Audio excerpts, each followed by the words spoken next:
Dear students, welcome to help TV. पिछले lectures में पिछले 6 लेक्चर्स में हमने 6 डिफरेंट केसेस को स्टडी किया और उनको सिंपल स्टेप्स में डिवाइड करके उनको हमने अंडरस्टैंड किया। इस लेक्चर में हम कंपेयर कर लेते हैं, सारे जितने भी केसेस हमने पढ़े उन सब केसेस को कंपेयर करेंगे और फिर हम एक एग्जांपल से आरएलसी सर्किट को अंडरस्टैंड करेंगे, उसके बेसिक कॉन्सेप्ट्स को। ठीक है, सबसे पहले हम कंपेयर करते हैं 6 केसेस को कि उनमें इंपीडेंस का रिलेशन के में क्या डिफरेंस है, फेज के रिलेशन में क्या डिफरेंस है, लीडिंग और लैगिंग के में क्या डिफरेंस है, और इन सब चीजों को हमने एक टेबल में सिंप्लीफाइड तरीके से आपको समझाया है। देखें, सबसे पहले हमने स्टार्ट किया था आर सर्किट से, AC through pure resistive circuit. तो उसमें हमारे पास पोलर फॉर्म में अगर इंपीडेंस को हम देखें तो आर और 0, आर प्लस ये 0, और इसका जो फेज है वो 0 है, और जो पावर फैक्टर है 1 है। मैंने आपको बताया था कि पावर फैक्टर 1 होने का मतलब ये है कि मैक्सिमम पावर ट्रांसफर हो रही है। तो पावर फैक्टर 0 से 1 के दरमियान में होगा, और 1 के जितने करीब होगा उतना हमारे लिए अच्छा है। ठीक है, नेक्स्ट इंशाल्लाह लेक्चर में पढ़ेंगे कि how to improve the power factor. Okay, तो ये हमारे सबसे पहले हम डिस्कस किया था। उसके बाद हमने डिस्कस किया था इंडक्टिव। तो इंडक्टिव में हमारे पास क्या होता है, 90 डिग्री का करंट वोल्टेज को लैग कर रहा होता है। बेसिकली 90 डिग्री मींस के वोल्टेज करंट को लीड कर रही होती है 90 डिग्री। तो ये हमारे पास ये आ गया। ठीक है, ये नेक्स्ट में हमारे पास इसके देखिए, इंपीडेंस को राइट करने के हमारे पास 2 मेथड होते हैं। एक होती है रेक्टेंगुलर फॉर्म, दूसरी होती है पोलर फॉर्म। ये रेक्टेंगुलर फॉर्म में जब आप इसको लिख लेंगे तो पोलर फॉर्म में आप सिंपली कैलकुलेटर से आप कन्वर्ट कर सकते हैं from rectangular form to polar form. ठीक है, उसके बाद हमने डिस्कस किया था फेज को। फेज हमने देखा था कि 90 डिग्री मींस के हर जो करंट है वो वोल्टेज को लैग कर रहा है बाय 90 डिग्री। उसके बाद हमने पावर फैक्टर देखा था कि पावर फैक्टर हमारे पास 0 होता है, और पावर फैक्टर का बेसिक जो फार्मूला होता है वो होता है cos ऑफ फाई। ठीक है, और फाई हमने यहां से फाइंड करना होता है, और फाई जब हम यहां पर पुट करेंगे तो 0 हो जाता है। देखें, अब ये cos ऑफ फाई है तो हमें पता है कि फाई हमारे पास 0 है, तो cos ऑफ 0 इक्वल टू 1 हो जाता है हमारे पास। ठीक है, तो ये भी हो गया, मतलब कि यहां पे 0 से लीड कर रहा है, लीडिंग सर्किट हमारे पास है। ठीक है, अब सेकंड में हमने डिस्कस किया था कैपेसिटिव सर्किट को। कैपेसिटिव सर्किट में हमने देखा था कि जो करंट है वोल्टेज को वो लीड कर रहा है, मींस वोल्टेज करंट को लैग कर रही है बाय 90 डिग्री। ठीक है, तो उसके लिए हमारे पास ये आ गया। उसके लिए हमने क्या लिखा था कि जो देखें, यहां पे रेजिस्टिव सर्किट तो है ही नहीं, प्योर इंडक्टिव सर्किट है। तो हमारे पास रेजिस्टिव एलिमेंट जो है वो हमारे पास इक्वल टू 0 हो गया। रेजिस्टिव सर्किट क्या हो गया, इक्वल टू 0 हो गया, और 90 डिग्री से लैग कर तो माइनस 90 डिग्री आ गया, और 0 से लैगिंग कर रहा है। ठीक है, उसके बाद हमने डिस्कस किया था नंबर 4 पे आरएल सर्किट को। आरएल सर्किट में हमने देखा था कि यहाँ पे फेज एंगल जो होता है वो हमने देखा था कि जब आर और एल को जो कंबाइन कर लें तो आर के में करंट वोल्टेज इन फेज होते हैं, करंट लैग कर रहा होता है वोल्टेज को इन इंडक्टिव सर्किट एल के केस में। ठीक है, तो उस केस में सिंपली ये, और उसमें पावर फैक्टर आता है cos ऑफ फाई। नेक्स्ट हमने डिस्कस किया था नंबर 5 पर आरसी को। तो आरसी में हमने क्या देखा था कि आरसी में हमारे पास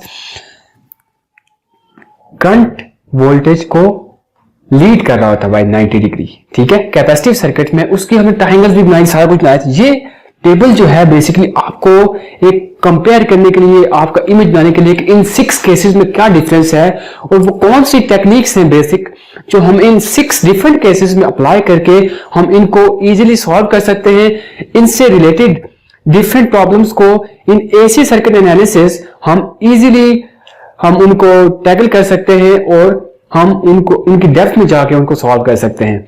ठीक है, तो ये था। अब एंड पे हमने आरएलसी तीनों का कॉम्बिनेशन को हमने सॉल्व किया, और इनके तीनों कॉम्बिनेशन को हमने सॉल्व किया, और उसमें हमने देखा कि हमारे पास पोलर फॉर्म में क्या होती है, रेक्टेंगुलर फॉर्म में क्या होती है। उसके बाद में फेज देखा। उसके बाद हमने एक चीज देखी कि जब हमारे पास एक्सएल ग्रेटर देन एक्सटी होगा तो लैगिंग सर्किट होगा, एक्सएल लेस देन होगा तो लीडिंग सर्किट होगा, और अगर इक्वल होगा तो वो रेजिस्टिव सर्किट होगा।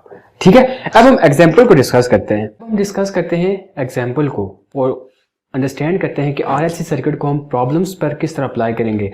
जो फार्मूलाज हमने ड्राइव किए थे, जो फार्मूलाज हमने अंडरस्टैंड किए थे, उनको हम बेसिक फार्मूलाज से कैसे मतलब प्रॉब्लम्स में हम कैसे अप्लाई करेंगे। ठीक है, तो हमारे पास प्रॉब्लम है कि एक आरएलसी सर्किट है, उसकी आरएल और सी की वैल्यूज़ हमें दे दी गई हैं और हमें कहा गया है कि आपने आरएलसी सर्किट के लिए सबसे डिफ़िकल्ट टास्क इसमें यह है कि आपने फेजर डायग्राम ड्रॉ करनी है, बाकी आपके लिए सब कुछ ईजी है। ठीक है, तो उसमें कहा गया है कि आपने हर एक जो कंपोनेंट है उसके अक्रॉस वोल्टेज ड्रॉप को फाइंड करना है और उसके अलावा आपने फेजर डायग्राम को ड्रॉ करना है, शो करते हुए आपके करंट को और तमाम वोल्टेजेस को शो करते हुए आपने फेजर डायग्राम को ड्रॉ करना है। ठीक है, तो स्टार्ट करते हैं हम बेसिक से।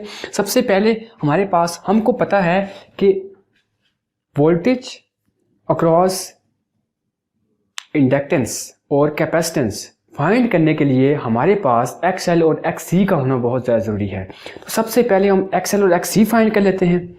ठीक है, उसके बाद हम वोल्टेज अक्रॉस रेजिस्टर फाइंड करेंगे, कैपेसिटर फाइंड करेंगे, इंडक्टर फाइंड करेंगे, उसके बाद हम जाके फेजर डायग्राम को ड्रॉ करेंगे। स्टेप बाय स्टेप चलेंगे हम।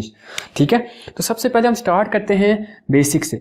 XL हमारे पास क्या होता है 2πfL। देखें 2π 3.15, फ्रीक्वेंसी भी हमारे पास गिवन है 50 हर्ट्ज, L भी हमारे पास गिवन है 24 मिली हेनरी। आपने सिंपल कैलकुलेटर में डालना है और उसका आंसर आता है 20.10 ओहम्स। ये मैंने आपको बताया था कि जो इंडक्टिव रिएक्टेंस होती है उसको हम मेजर करते हैं इन टर्म्स ऑफ ओहम्स। ठीक है, सबसे पहला काम। अब XC हमारे पास क्या होता है कि 1/2πfC। इनमें सारी वैल्यूज हमारे पास मौजूद हैं, जस्ट अपने कैलकुलेटर में डाल के उसको लिख लेना। इसका आंसर आ जाता है आपके पास 39.78 ओहम्स। ठीक है, XL भी आ गया, XC भी आ गया। उसके बाद हम फाइंड कर लेते हैं इम्पीडेंस Z।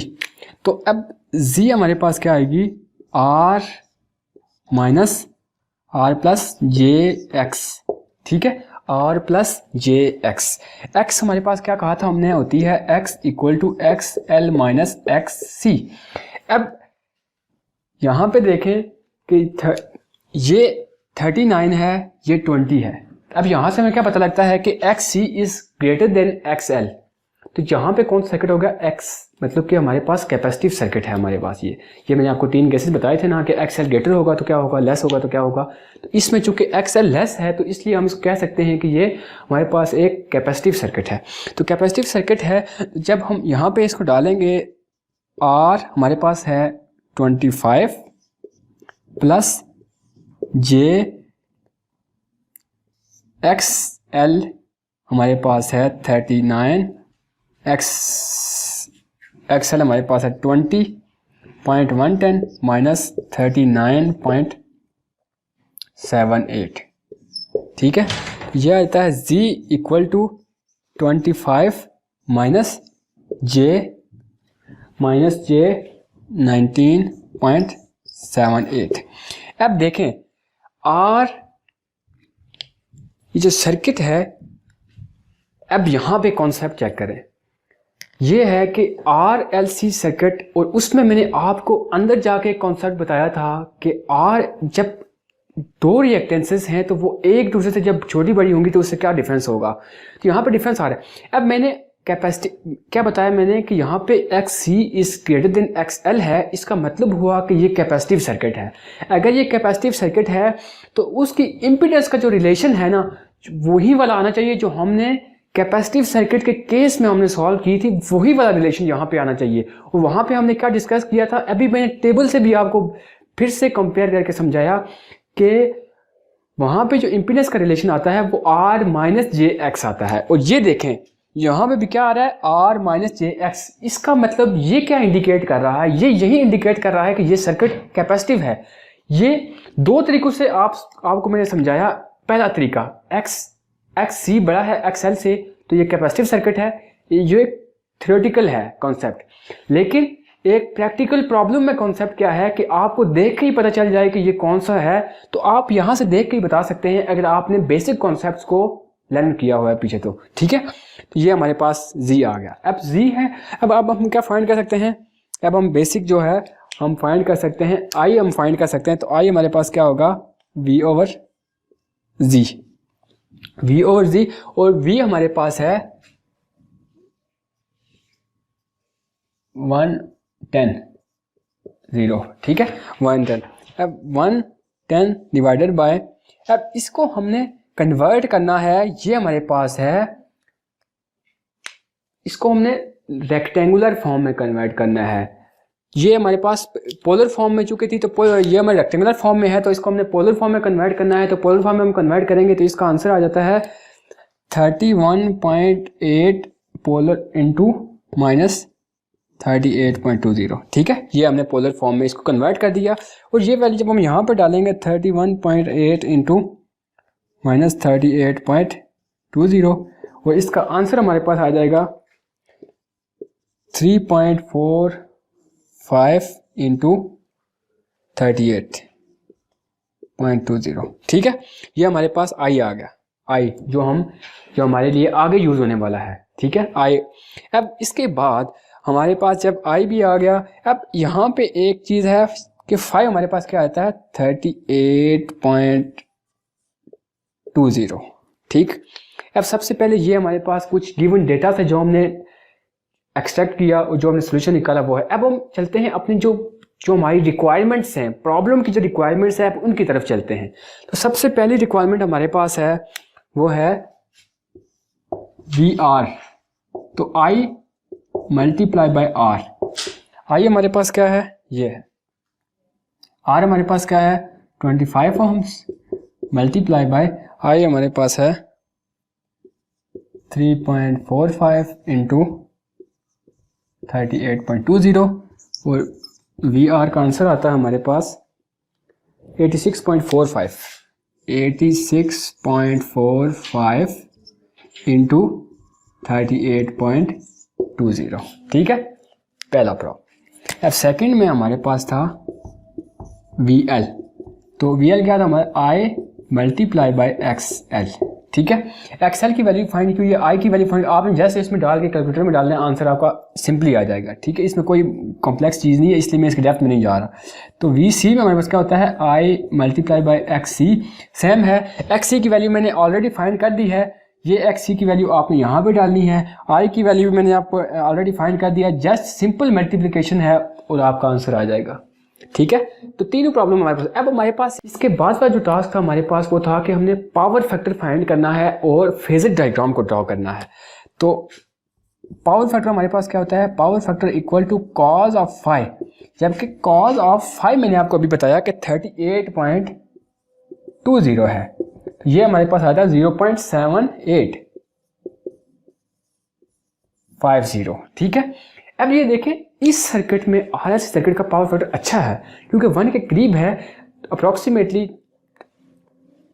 0.8 है, तो ये अच्छा पावर फैक्टर है, ये इतना बुरा पावर फैक्टर नहीं है। लेकिन अगर 0.5 से भी कम होगा तो ये पावर फैक्टर आपके लिए ये ज़्यादा इसमें पावर कंज्यूम होगी और जो पावर एफिशिएंटली यूज हो रही है वो कम होगी, ठीक है।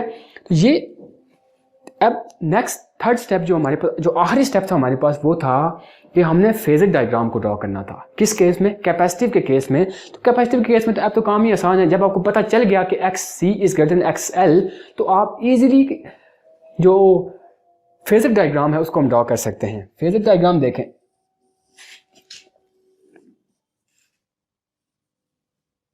सबसे पहला स्टेप तो सेम है ना जो मैंने आपको बताया था कि आपने ये ड्रॉ कर लेना है। एक्स एल है, एक्स सी है, वी एल है, वी सी है, और यहाँ पे वी आर है और ये आई है, ठीक है। सबसे पहले आपने ये ड्रॉ कर लिया। तो मैंने आपको क्या, जब हमने 3 केसेस डिस्कस किए थे तो ये समझ लें कि सेकंड वाला केस हमारे पास जिसमें एक्स सी ग्रेटर देन एक्स एल है, तो उस केस में हमने इस तरह से कुछ इसकी डायग्राम बनाई थी। ये क्या था, एक्स सी माइनस एक्स एल, ठीक है, ये थी हमने ड्रॉ किया था, ठीक है।